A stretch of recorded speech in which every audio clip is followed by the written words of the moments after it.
Annonceurs, entrepreneurs, promoteurs et chefs d'entreprise, choisissez dès à présent votre meilleur partenaire média, Ideal Production. Ideal Production est basé à Cotonou au Bénin. Ideal Production, le partenaire exclusif de Sika TV en Afrique.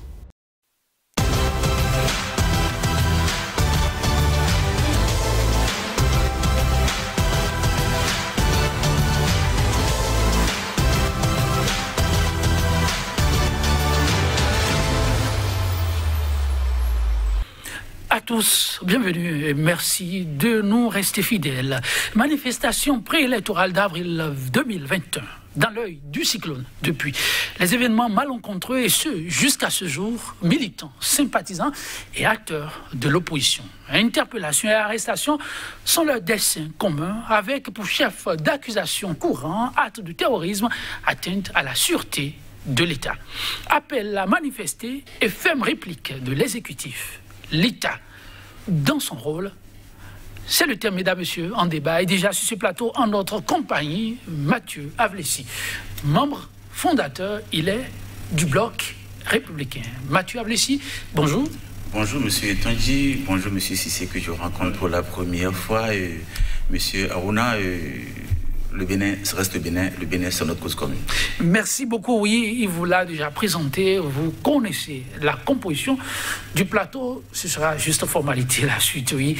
En face de lui, il y a monsieur Omar Aruna, qui n'est plus à présenter, le vice-président voilà, du conseil consultatif du NES-FPA aux États-Unis. L'ancien ambassadeur a accepté être des nôtres, lui qui a été très actif durant cette période d'avant le 11 avril. 5 ans, c'est 5 ans, l'homme aura abhorré le slogan devenu culte, en tout cas avec à la clé appel à manifester.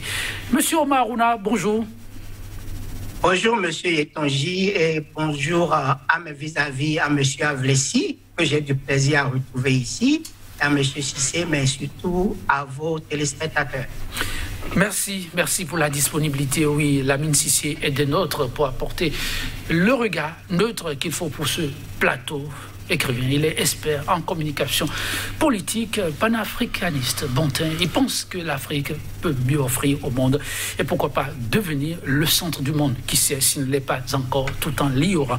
Lamine Cissé, bonjour à vous. Bonjour Joël, bonjour mes frères co-débatteurs et aux téléspectateurs. Et vous répondez à leur façon, mesdames, messieurs, 11 avril, 8-7 de l'histoire, une autre page que le Bénin aura écrit et qui sera comptée sans doute pendant très longtemps. Mais la marche avant le 11 avril n'aura pas été un parcours aisé. Aujourd'hui, on pourrait dire du sang a coulé. Le Bénin pleure ses enfants, en tout cas 2. On attend toujours le bilan très officiel, mais aussi dans le rang des officiers, il y aurait eu des blessés. Chers téléspectateurs, avant d'aller dans le fond du sujet, le vif, nous allons, avec la complicité de la régie, vous inviter à suivre cet élément témoin. Ensuite, nous reviendrons sur le plateau. La régie. Je viens donc de leur témoigner toute la gratitude de la nation tout entière. Mais à titre personnel, ce que j'ai vu est effroyable. Je suis meurtri parce que j'ai vu combien de gens qui sont allés servir la nation, dégager simplement les barrages qui ont coupé le pays en deux et qui ont fait l'objet de tirs nourris pendant cette noble mission d'ouverture des voies pour relier le nord et le sud, pour que les pays de l'Interland qui utilisent notre port reçoivent leurs marchandises, leurs médicaments. Parce que si on n'avait rien fait du tout, ça aurait duré combien de temps? Qu'est-ce que le pays serait devenu? Le nord et le sud, les besoins des uns et des autres, les pays de l'Interland. Ils sont allés sur ces deux voies, après échec des négociations, des discussions, pour ramener les enfants les uns les autres à la raison, parce que la plupart sont manipulés. Faute d'avoir pu raisonner les concernés, ils ont entrepris de dégager la voie, enlever les troncs d'arbres, enlever les véhicules qui ont été disposés en travers de la voie. Et pendant qu'ils faisaient, on leur a tiré dessus sans cesse, pendant pratiquement 48 heures. Et avec autant de blessés. Et on entend les gens revendiquer cela pour dire les chasseurs, un pays dans lequel on dit les gens qui sont formés pour aller à la chasse, pour le gibier, sont armés aussi bien de leurs fusils de chasse que des armes de guerre pour tirer sur leurs compatriotes et qui ne faisaient rien d'autre que dégager les obstacles. je crois qu'on a atteint des proportions inacceptables dans la République. Et nous allons tout faire pour que cela ne se répète plus jamais. D'abord, identifier tous ceux qui ont été instigateurs, auteurs, d'une manière ou d'une autre, afin qu'ils répondent de leurs actes. Et tous ceux qui ont été manipulés, auteurs également, qui sont les moins fautifs. Mais les plus criminels, ce sont ceux qui les ont utilisés, manipulés, pour arriver à une telle situation. On a tiré sur nos hommes comme sur du gibier. Il y avait des armes non seulement de chasse, mais de guerre aussi. Mais le Bénin est un grand pays. Ensemble, nous serons nous relevés de cela pour que le traumatisme ne dure pas trop longtemps dans nos têtes, parce que c'est de nature à perturber complètement nos valeurs, notre foi, notre pays, notre unité. Et je veux dire devant vos caméras, aux uns aux autres, que je crois que le pied est derrière nous. Nous allons œuvrer ensemble à réparer ce qui ne va pas, à instaurer un climat de sécurité, de paix, afin que ce genre de choses n'arrive plus jamais. Moi, je m'y engage, je voudrais que les uns et les autres s'y engagent également, et que même le Béninois le plus ordinaire, chez lui, dans son quartier, dans son village, s'y engage. C'est mon exhortation. Pour que nos difficultés ne nous amènent plus, nos heurts, nos différends, nos controverses ne nous amènent plus à ce genre de choses qui sont inacceptables. Et ils ont été formidables. Ils ont géré cela avec foi, avec sérénité, avec professionnalisme. Ils ont été victimes, eux. Mais ne pas faire beaucoup de victimes. Non, mais presque pas fait, je crois, dans le rang des assaillants des populations. Ils ont été ce qui m'a été rapporté, ils ont tiré des coups de semonce pour les dissuader, pour les faire reculer, afin qu'eux puissent progresser dans le dégagement des obstacles.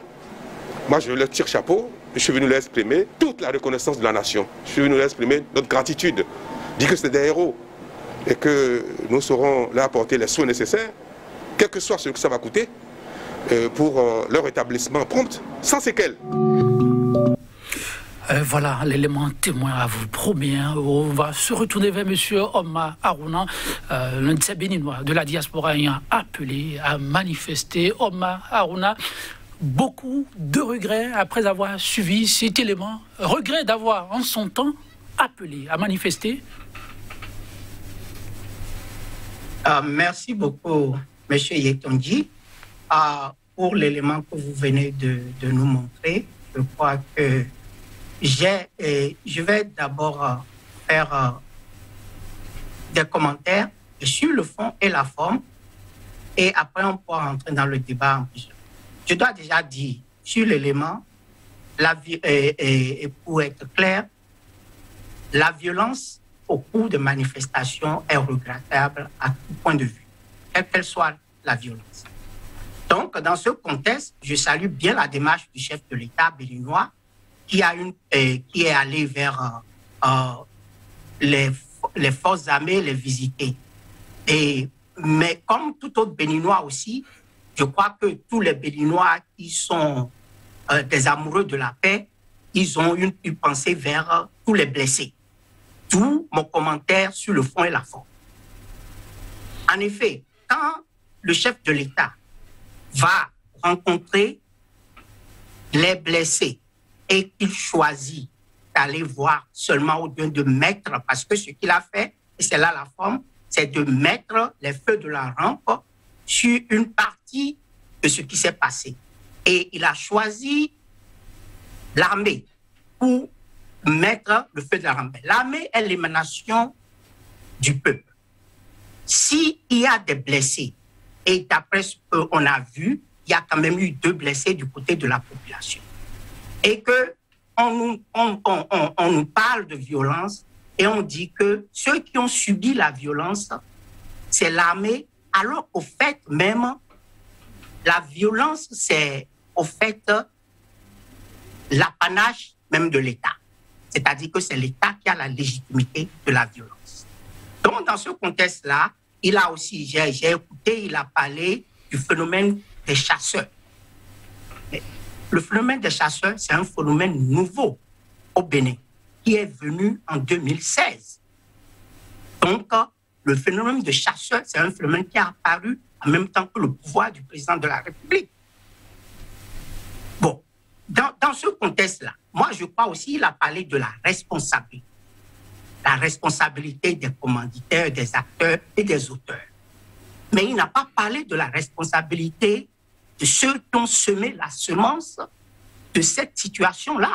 Et je crois qu'il est le premier responsable de ces situations. Parce que si on n'est pas passé des lois chrysogènes, on n'est pas passé de l'exclusion, si on n'est pas passé des brimades, des arrestations, on ne serait pas arrivé à cet élément où la population, et c'est là où j'en arrive, a de manière spontanée décidé de faire ce qu'on appelle une désobéissance civile. Et la désobéissance civile, c'est même, un principe supérieur de la démocratie. Donc, je vais revenir dessus sur la désobéissance civile un peu plus tard, mais mon opinion générale sur la démarche, pour moi, encore, quand vous l'écoutez, c'est une démarche justificative.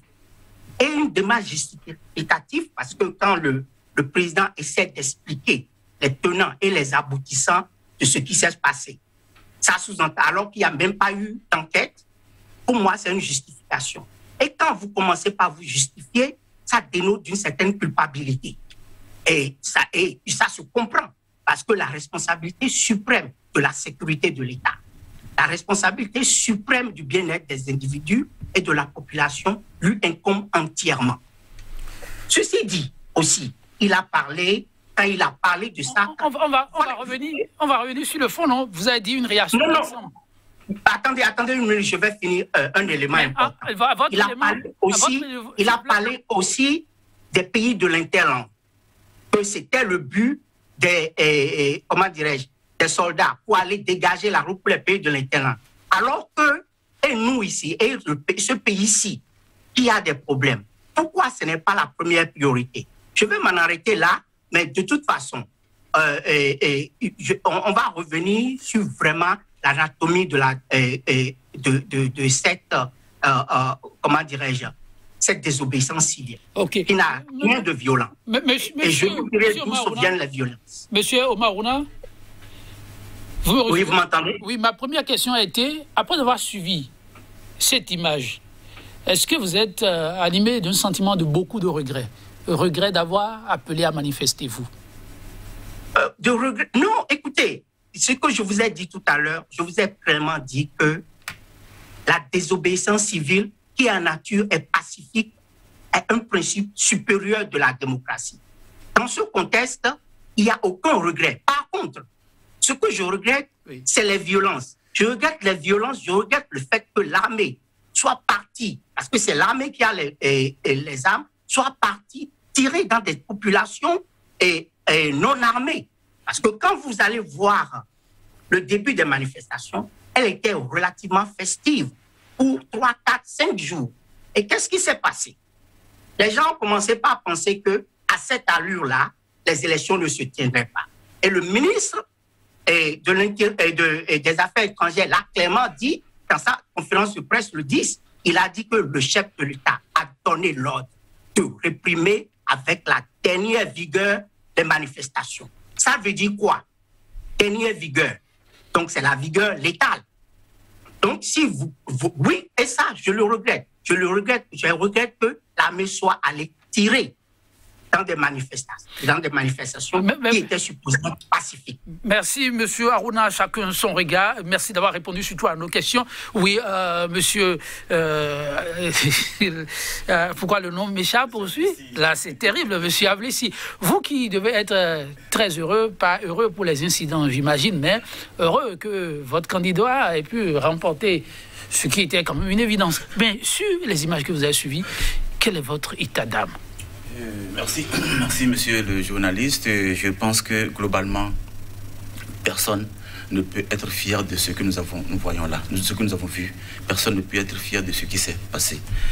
Mais je crois que par rapport à monsieur Harouna qui trouvait que la première personne ayant engendré ces événements, c'est le président Talon, je dis là, je me porte en faux contre cette déclaration de monsieur Harouna, parce que, observons-nous, dans ce pays, rien n'est, dans la vie, rien n'a jamais été parfait. Rien n'est parfait, rien ne sera parfait. Tout est perfectible.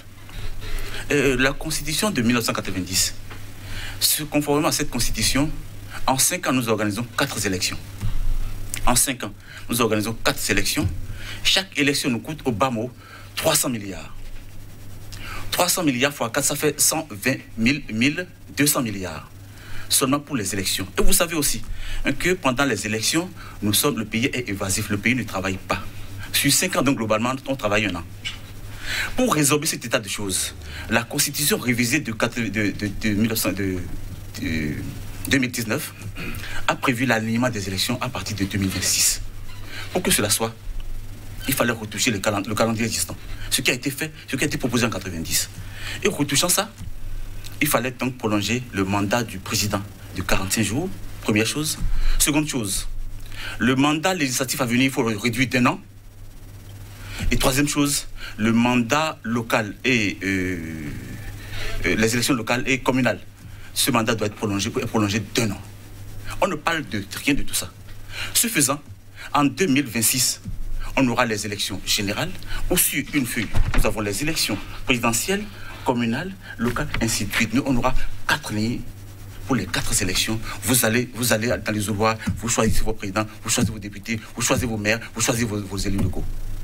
On aurait dépensé une seule fois 300 milliards pour des élections, pour les 4 élections. Ça, je crois que c'est que des Béninois ne se portent en faux contre ça. Et qu'ils disent 5 ans, c'est 5 ans. Donc les 900 milliards qu'on jette tous les 5 ans, c'est rien pour eux. C'est dans ça qu'ils se sont retrouvés là-bas. C'est dans ça qu'ils étaient aux États-Unis. Parce que c'est ça le gaspillage qu'on a connu juste là. Nous voulons faire de notre pays une vitrine. Nous devons faire de notre pays un label de la bonne gouvernance. Cela passe par ce qui se passe là. Maintenant, venant à ce qui s'est passé. Oui. Venant à ce qui s'est passé. Oui, parce que là, il fallait que je plante ce décor pour que les Béninois comprennent qu'en réalité, le président ne s'est pas donné 45 jours par plaisir.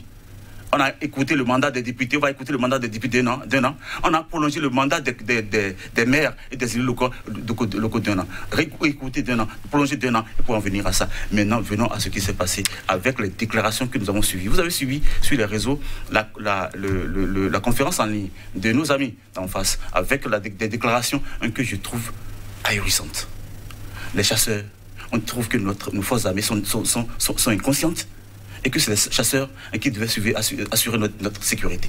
Ce n'est pas normal. Et face à ça, la déclaration du chef, moi, à sa place, j'irai plus loin parce que ce n'est pas normal que des individus, que des Béninois se comportent comme ça vis-à-vis des autres. Les forces de l'ordre sont chargées de faire notre sécurité, d'assurer notre sécurité, et que des soi-disant manifestants, manifestants pacifistes viennent attirer sur les forces de l'ordre qui n'étaient qu'en train de dégager la voie. Je dis, ça, si on ne venait pas à punir, ce ne serait pas normal, ce serait encourager cet état de choses. Et où est-ce qu'on en irait, je ne sais pas. Il faut arrêter une fois pour de bon. Merci, oui. Lamine Cissé, le Bénin qui a écrit une nouvelle page de son histoire et chacun d'apprécier des voix, de s'élever. Le panafricaniste, comment observe-t-il tout ceci? Mais en commençant d'abord par cette démarche du chef de l'État, la vidéo que vous venez de suivre. Oui, je voudrais d'abord saluer, parce qu'en fait, il a fait appel... Mon frère a fait appel à l'esprit de la conférence nationale de 90.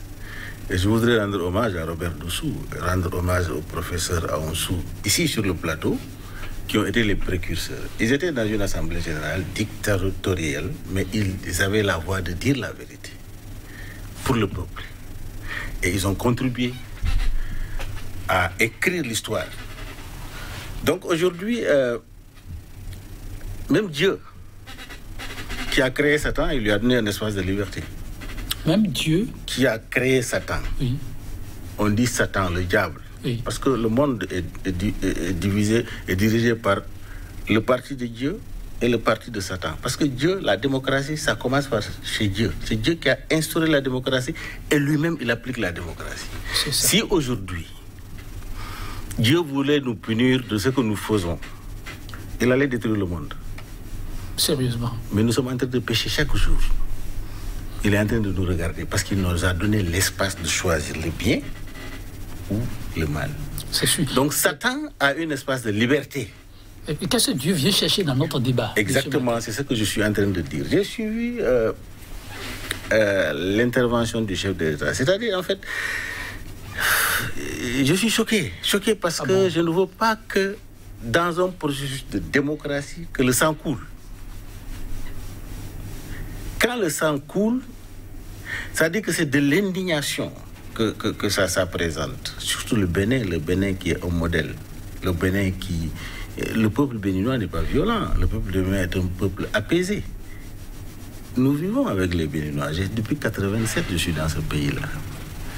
Et je connais jusqu'où le Béninois peut aller et jusqu'où il ne peut pas aller. Mais le Béninois voudrait qu'on respecte sa dignité aussi également.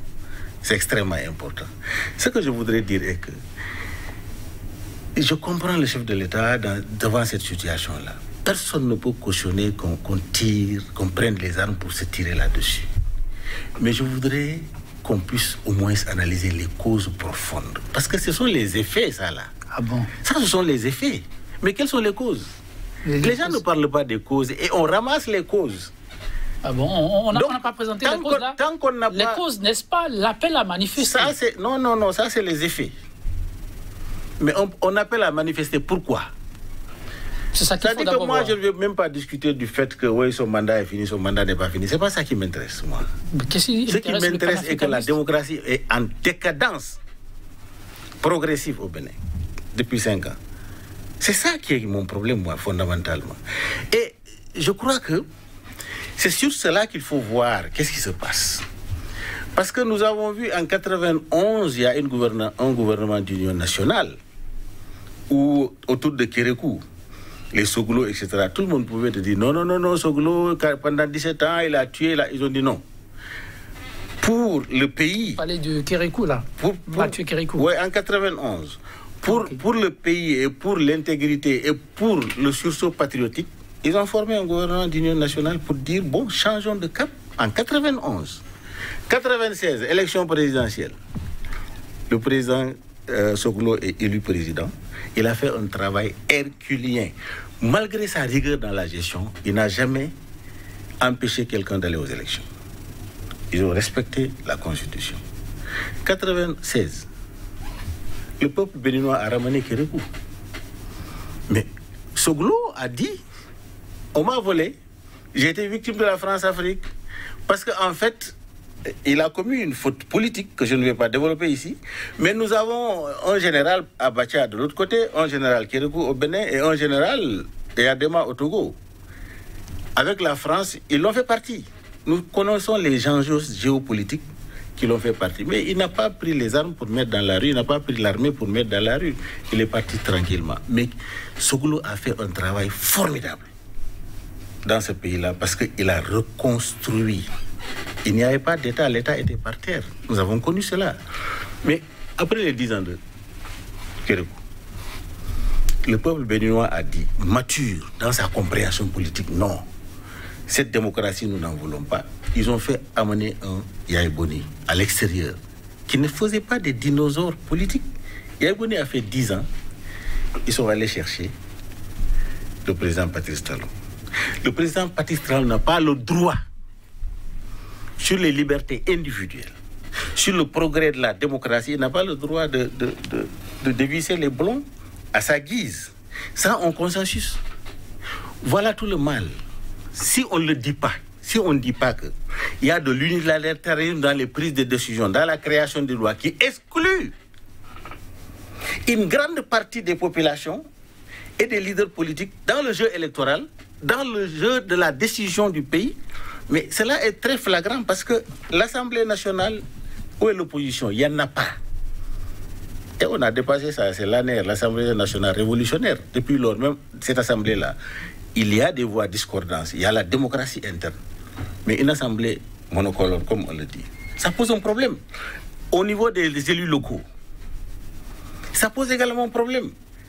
D'où le parrainage. Donc on élimine par un système toute cette classe politique, on dit qu'on est majoritaire, mais ça pose un problème. C'est-à-dire que c'est les causes profondes. Il faut que nous apaisons la démocratie. Il faut que le président Talon, comme il est élu actuellement président de la République, il a un rôle fondamental à jouer.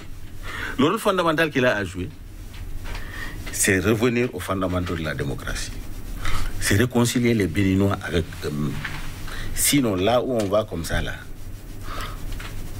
ces conflits-là créent ce qu'on appelle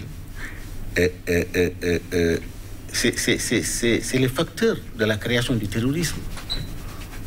Ce qui se joue aujourd'hui. Non, c'est les facteurs.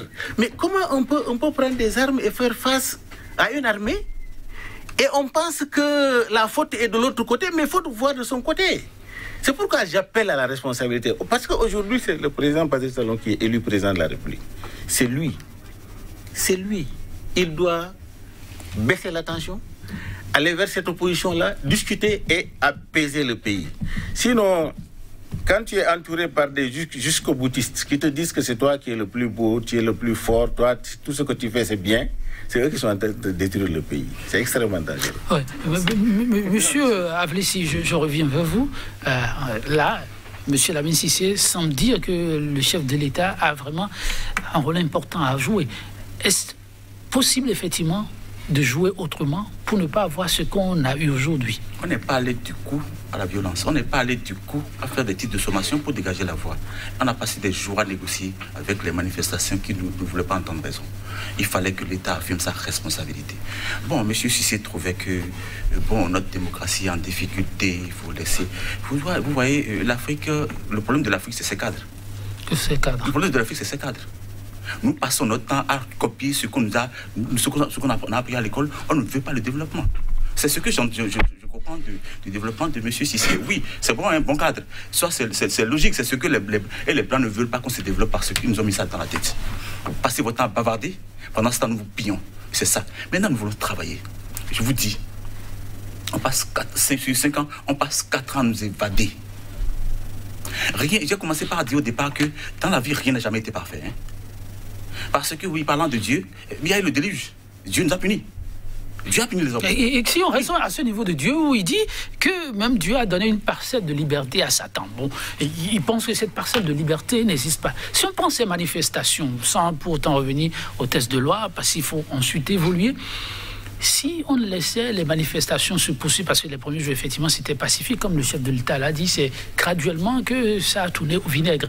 Si on laissait les gens manifester sans pourtant envoyer l'armée sur le terrain... Il fallait laisser le pays divisé en deux pendant tout le temps. Donc on ne pouvait plus partir du sud pour le nord, ni du nord pour le sud. C'est ça nous voulons. Arrêtons, s'il vous plaît. Soyons réalistes, soyons conséquents. On n'avait pas d'autres options, d'après vous? Qu'est-ce qu'on allait faire? Si pendant ce temps, j'avais une urgence que devait aller à Parakou, je fais quoi? Vous devez aller à Parakou, vous allez faire quoi? Vous avez, encore qu'on n'a pas de transport aérien qui soit développé dans ce pays, encore qu'il faut en avoir les moyens. S'il vous plaît, moi je pense que nous refusons de travailler. Un président africain, le président béninois, se décide de nous faire travailler, se décide de retoucher nos tests, oui, rendre hommage à Robert Dossou, à Wansou, tout ça, c'est contextuel. Le contexte est dépassé. Et si tout est dynamique dans la vie, et là, dans la vie, si on veut rester stationnaire, c'est qu'on ne va nulle part. On dit 90, il y a 30 ans en arrière. J'avais quel âge, vous avez quel âge, monsieur le journaliste? Aujourd'hui, qu'on transpose 90 à aujourd'hui, sans pouvoir retoucher. Il faut oublier 90, d'après vous? Il faut nuancer, parce que là, je ne voudrais pas dire comme l'autre que c'était un épiphénomène. Parce que d'où est-ce qu'on venait pour venir en 90? Pour que la conférence vienne en 90? Et qu'est-ce que 90 nous a apporté? Tout n'est pas parfait. Mais il faut perfectionner, il faut corriger, il faut enlever les coquilles. Et qu'on refuse d'enlever les coquilles parce que ça arrange ceux qui ont végété dans ça. Ceux qui sont devenus ambassadeurs dans ça, là, on leur compte dans ça. Donc le refus. Ceux qui ont été ministres et qui se retrouvent là-bas pour dire qu'ils sont en contact avec les chats, c'est dans ça. Les milliards qu'on prenait pour nous évader, c'est dans ça qu'ils ont leur compte. Je dis, le Bénin a refusé ça. Moi, je dis, je refuse ça. Ce n'est pas que je suis en train de dire au chef de l'État que oui, va t'en guerre. Non. S'il y a des alternatives pacifistes, c'est à lui de savoir que. Mais il faudrait punir tous les acteurs de cet événement-là, parce que plus jamais ça. On a vécu ça. Moi, j'ai dit, j'étais encore enfant, j'ai grandi dans le Nord. J'étais encore enfant quand ça se passait. On nous frappait, on faisait ci. Non, il faut que ça s'arrête. Il faut que ça s'arrête. Oui, monsieur Arouma, est-ce qu'on n'a pas la possibilité de faire autrement? Parlant de ces manifestations, au regard des conséquences aujourd'hui sur le terrain, si demain vous devez faire un appel, allez-vous nuancer ou ça va être fait de la même façon en restant dans votre dynamique de désobéissance civile? Écoutez, laissez-moi, avant de répondre à ces questions, oui, j'aimerais adresser les éléments de M. Avlessi et une partie des éléments de M. Cissé pour revenir et répondre à votre question. Vous savez, quand j'écoute M. Avlessi, j'ai mal Et je suis triste. Je suis triste de constater que la boussole morale est complètement sortie de mon pays. J'explique. Monsieur Havleci a essayé de mettre en place, de créer le contexte. Il essaie d'utiliser pour justifier ce qui s'est passé pendant la période préélectorale. Et le contexte, c'est-à-dire qu'il parle de développement, il a expliqué comment est-ce que le mandat a été changé et les réformes électorales. Donc, c'est ça qui justifie tout cela. Et moi, je veux lui demander tout ça, pour ça, et la valeur humaine, les valeurs morales de ce que peut être une société. Il parle de bonne gouvernance. Les éléments les plus importants de la bonne gouvernance, c'est les hommes. Où sont passées ces valeurs-là dans nos pays? C'est ça, au fait, la cause de ces éléments-là. L'une des causes fondamentales. Il essaie d'expliquer.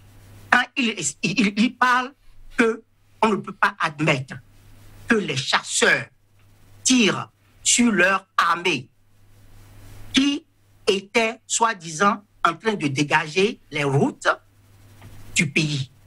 Et ce raisonnement vient des allégations du chef de l'État. Un chef d'État dont la parole ne vaut plus grand-chose maintenant. Comment Parce ça? que, attention, le même chef d'État nous a dit qu'il devait faire 5 ans.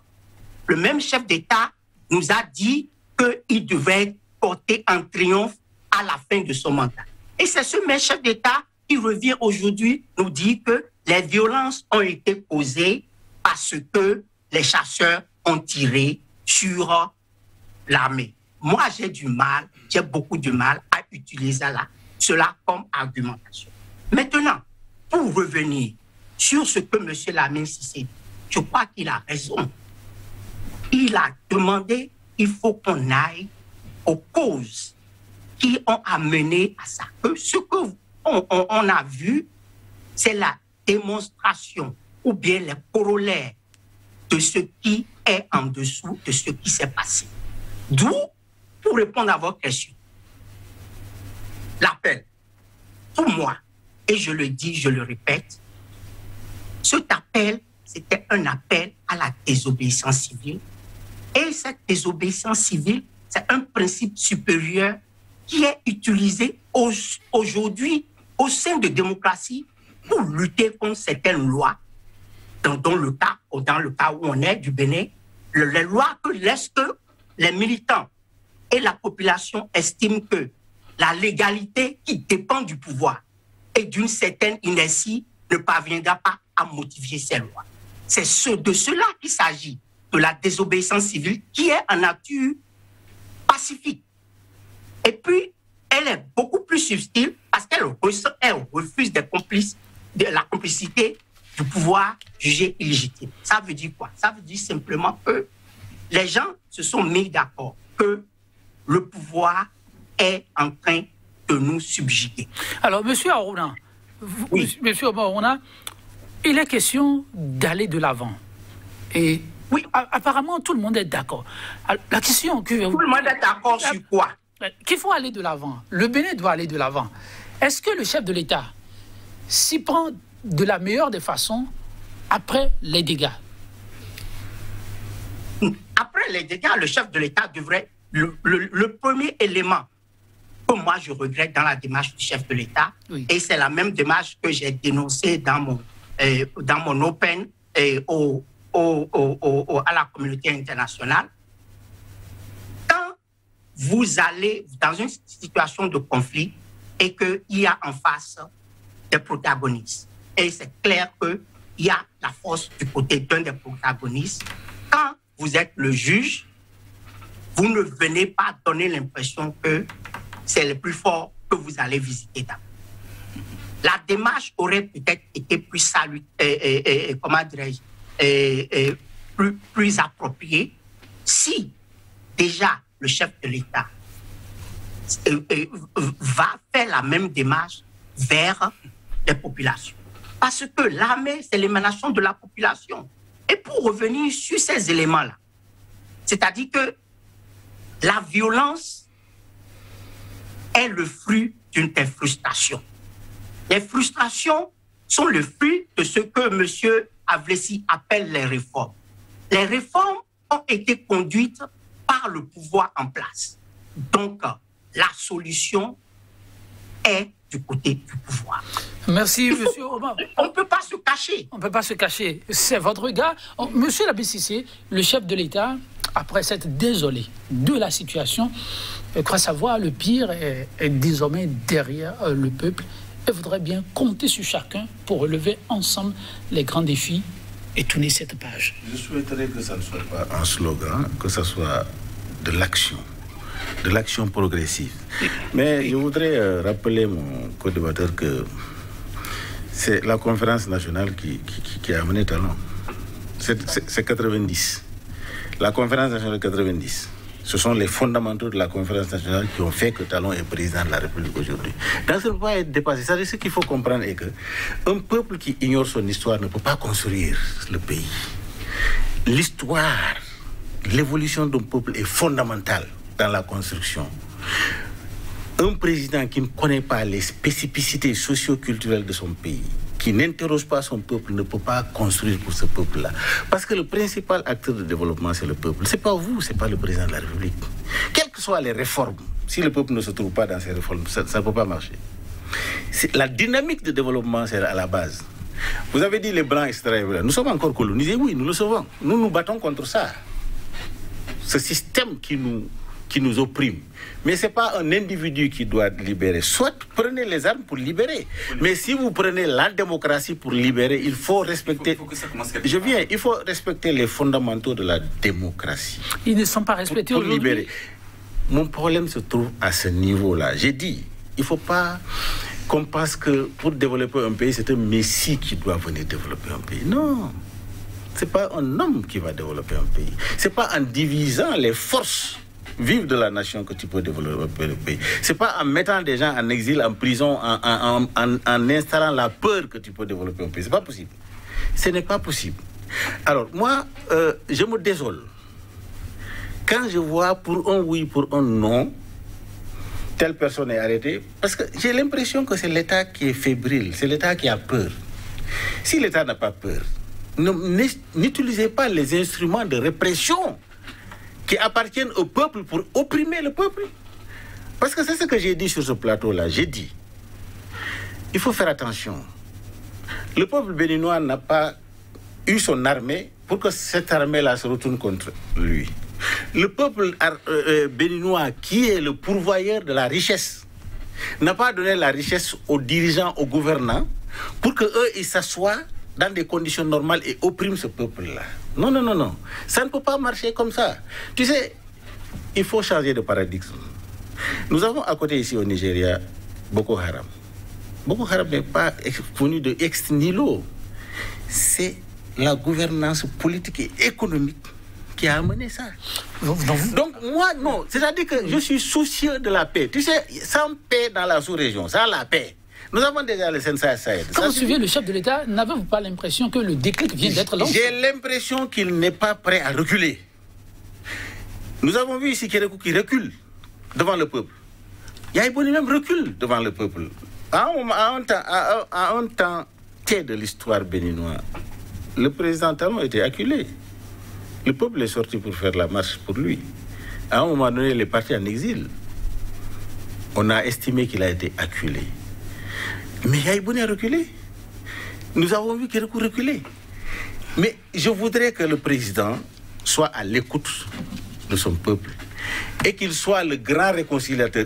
Et je n'ai pas dit qu'il n'est pas... Je ne suis pas dans les dynamiques, il a fait ça, il a développé ça.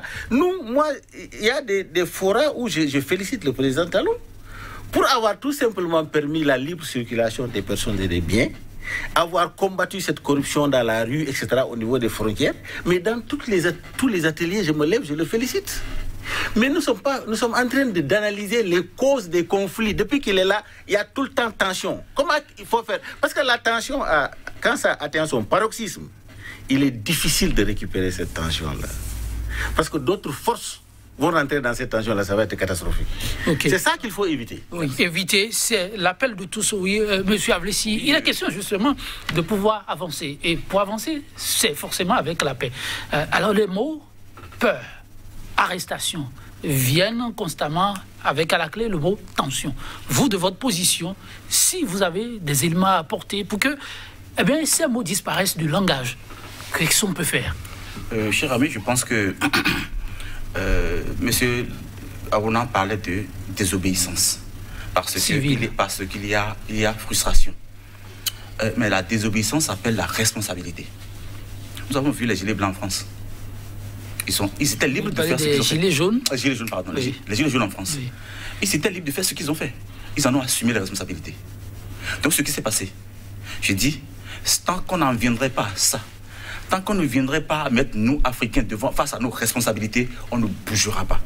On ne bougera pas. Et moi, je dis, je voudrais laisser un autre pays, un autre Bénin, une autre Afrique à notre descendance. Ce n'est pas dans le bavardage que ça va devenir. Ce n'est pas qu'on refuse notre histoire. Que le 90 ait engendré Talon, c'est naturel. Mais je dis, rien n'avait été parfait en 90. Rien n'est parfait dans les réformes. Je dis, tout n'est pas parfait, je l'ai dit. Tout n'est pas parfait dans 90, tout n'est pas parfait dans les réformes et tout ne sera pas parfait demain. C'est sûr. Bon, donc, si tant est qu'on s'en tient à ça, il faut qu'on avance. Et le chef de l'État, tout en disant que plus jamais ça, dit que cette histoire est derrière nous et qu'on doit aller plus loin. Je crois que c'est la poire et la bannière. Il est en train de jouer sur les deux tableaux. Et laissons-lui l'opportunité de nous présenter le contenu de ce qu'il a dit.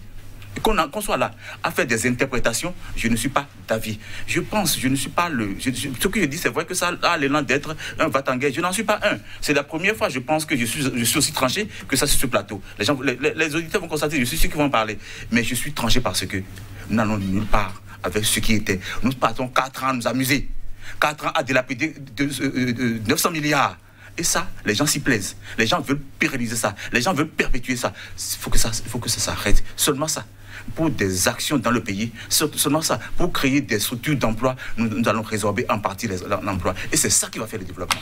Merci, monsieur Avlessi. Oui, monsieur Marouna, le Bénin en marche, mais il y a des fondamentaux qui semblent manquer à l'appel. Vous, de votre position, que faire pour que la dynamique soit une dynamique consensuelle? Merci beaucoup. Et c'est là où je vais vous étonner en vous disant... Et ça va être en même temps pour conclure, hein, monsieur Aruna? Oui, d'accord. Et je vous dirais que je suis d'accord avec mon frère Avlessi quand il parle de la responsabilité. Et on dit ici en anglais, the buck stop at the boss. Ça veut dire que la responsabilité, elle est partagée et elle est même prépondérante du côté du pouvoir. Parce que vous savez, un pouvoir repose entièrement sur la coopération de la population. Et tant que les populations ne sont pas satisfaites, elles ne coopèrent pas avec ce pouvoir. Et ce qui crée cette situation. Donc la responsabilité est entièrement du côté du pouvoir. Ça, je veux le dire. Et je veux revenir sur, rapidement, pour conclure. Pour conclure surtout. Les marches, la désobéissance civile, elle n'a pas commencé en 2016. Quand on a vu comment ils appellent ça, les t-shirts rouges, les gilets, ce qu'ils ont appelé monsieur Djokbenou, mercredi rouge, qui nous dirige, on fait tout le temps. Il y a eu des casses. Et au-delà même de ça, bien au-delà de ça, Gandhi, Martin Luther King, Mandela, tous ceux-là, ils ont changé les lois dans leur pays à cause de la désobéissance civile. Oui, effectivement, il est regrettable d'avoir la violence, mais la violence, c'est l'apanage du pouvoir. C'est eux qui ont les armes, c'est eux qui sont allés. Merci, monsieur Omar Aruna. Merci. Je vous en prie, monsieur Lamine, si c'est votre conclusion. Oui, bon, moi, j'ai de l'espoir quand j'ai écouté mon vis-à-vis là.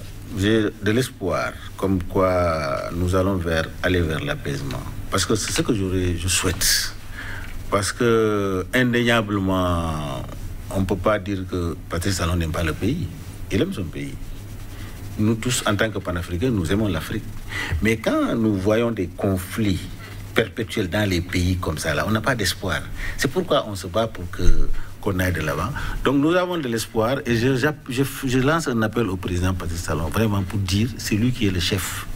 C'est lui qui doit appeler tout le monde vers lui et baisser la tension pour que le Bénin puisse avancer. Merci beaucoup. Et vous concluez en disant? Merci, je remercie M. Lamine pour la reconnaissance de cet élan du président Talon. Je crois que tout se fait bien. Les deux tableaux qu'il va jouer sur pour que le Bénin s'en porte mieux. On ne fait que ça. Merci à vous, chers invités. M. Lamine Cissé, M. Mathieu Avlessi, M. Omar Ouna, chers téléspectateurs, toute la reconnaissance, la gratitude pour votre disponibilité permanente. Je vous fausse compagnie sur cette citation d'Azrat Ali. La clémence honore, dit-il, le pouvoir. Bonne méditation chez vous. À très bientôt.